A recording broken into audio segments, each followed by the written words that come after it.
Okay, so basically, sorry to pick up, right? So Nick and I brainstormed, and basically after we brainstormed,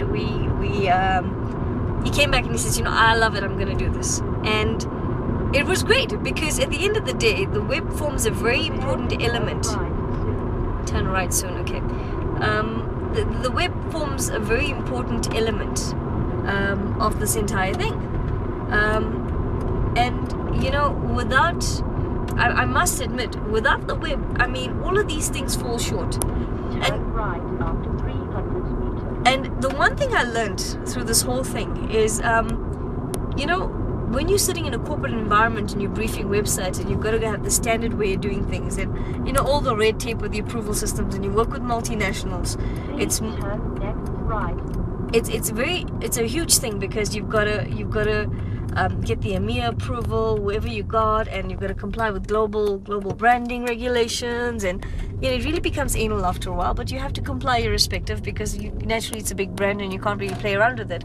But I must admit, the one thing I really, really enjoyed throughout this whole thing was the way the campaign unfolded.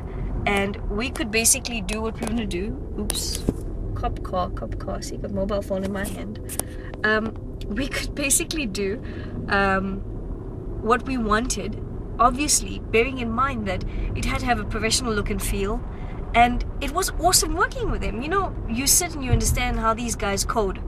And one thing I can be grateful for from all of this is that I will never again request such short timelines on certain things, because in a corporate environment, you just want things and done, and you don't really understand what it takes for these people to get the stuff done.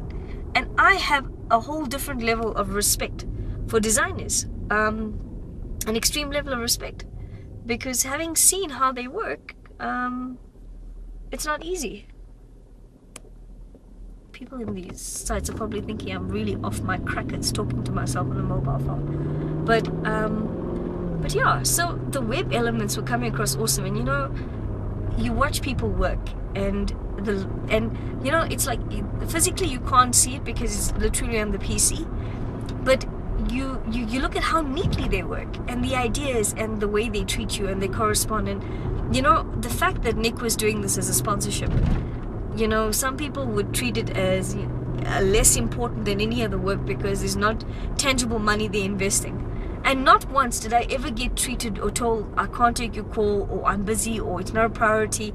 And this for me reinforces the fact that these are the sort of people I want to work with, because for me they took value in what I was doing. And I don't know, it gives me a good feeling when I'm working with people of this nature. And then when we move on the website, we go to the PR side, which is a very key, intricate part of this campaign. And from the PR side, initially I was liaising with an old person that I used to work with from a massive agency, and he never quite came back to me. You know who you are.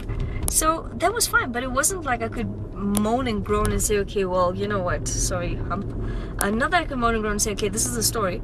I went and I thought, okay, how could I do this? So I went to I phoned Nolene, and this was like 3 days ago, hey, and Knowles, this is the story, and I mailed her. I swear to you, on the phone, she turned around and told me, I'm in. She didn't have to think about it, she said, I'm in. And you know what, for me, Nolene knows a winning concept when she sees it, and she immediately bought into it. But the great thing about it is that she bought into me. And that made me feel great that I was winning somewhere, and it just kept, it was like, what do you call these things? Tumbleweed, yeah? It just kept going and going on in the wind. So this concept just carried on, yeah? And it grew, and then we had a point where, obviously, I met my friend Kwame in the coffee shop. And I'm like, hey, this is what I'm doing, and maybe I can get another billboard because one might not be sufficient. And he's like, no, hang on. And I promise you, by the next day, I'd already had somebody that was willing to give me a billboard. Give me a billboard for literally, I mean, all I had to do was get the cost for the creative to actually flight the board, all of those costs. And Andrew was brilliant, and you know what, he didn't know me from a bar or so, but he helped me out, and he could also see the value that, a lot of people underestimate the power of outdoor advertising. Now, if it wasn't for outdoor, I probably wouldn't have gotten as much attention as I'm probably getting now, and you hitting my videos on YouTube. But the fact is, you know what, outdoor is powerful, and there's so many ways, because outdoor focuses on currently the market is business to business, right? But what about business to consumer? So, oops, that was a horrible bump. There has a B2C market for this, and the great thing is that you can utilize outdoor for that. So from where we're going, Andrew came on board, and I mean, Andrew even volunteered to give us a third board, which I'm trying to get funding for. So if you're looking at this tomorrow and you want to give me funding for a third board, hee-ha. But on a serious note, Andrew came on board. Then we contacted Warren from a viral marketing point of view. And from a viral marketing point of view, Andrew came on board, and from there, you know, we had different ways of saying, okay, this is the story. And from that perspective, somebody dropped me when it came to funding for the third board. So I'm busy right now, the night before I launch my second board, trying to get funding from somewhere to try and put the third board up.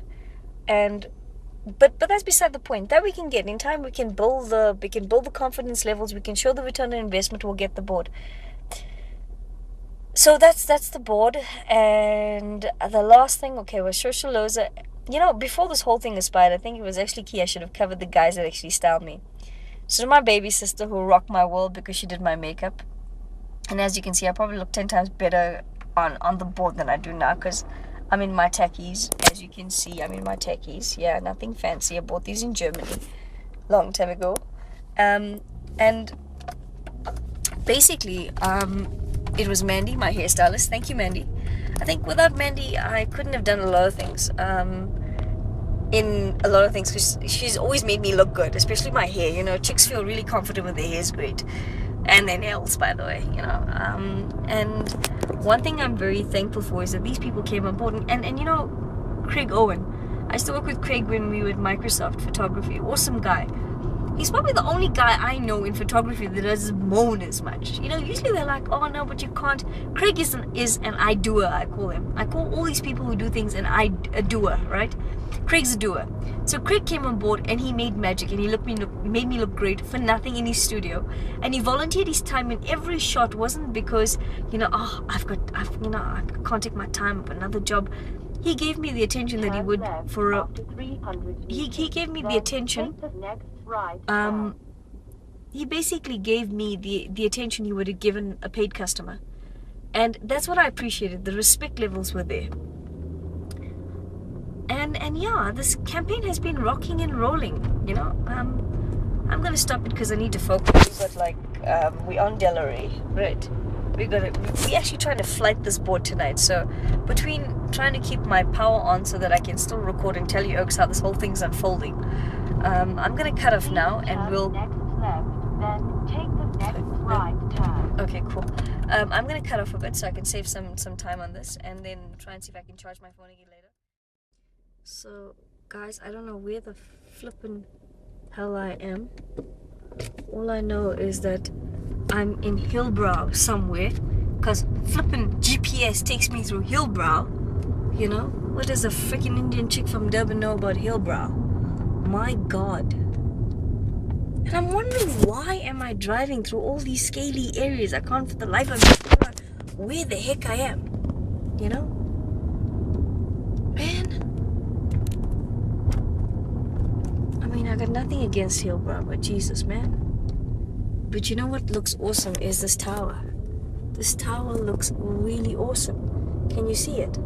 With the 2010. It looks brilliant, man. It's really, really awesome. Really cool at night. Okay, well, I need to put off my